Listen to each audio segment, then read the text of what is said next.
السلام علیکم، آپ دیکھ رہے ہیں BBC اردو خبر۔ شامل کرتے ہیں اسلام آباد سے رپورٹ کر رہے ہیں راجہ شوکت علی بھٹی۔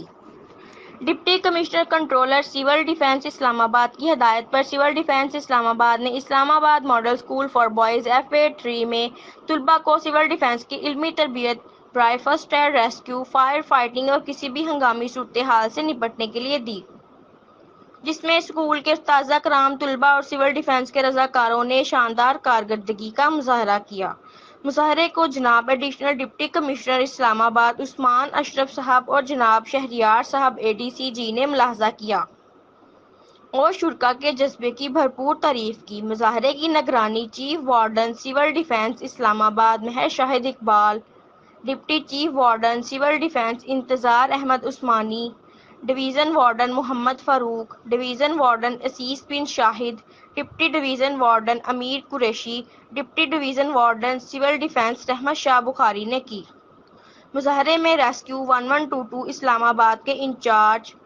ڈاکٹر مصطفیٰ نے اپنی ٹیم اور فائر بریگیڈ اسلام آباد نے حصہ لیا۔ یہ مظاہرہ 8 اکتوبر 2005 کے ہولناک زلزلے کے تناظر میں کیا گیا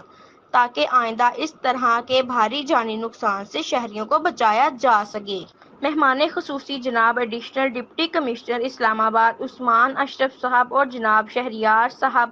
ADCG اسلام آباد نے مظاہرے میں حصہ لینے والے عہدیداران سول ڈیفنس اسلام آباد، انتظامیہ اسلام آباد ماڈل اسکول، ریسکیو 1122 اسلام آباد، فائر بریگیڈ اسلام آباد کو اعزازی شیلڈ سے نوازا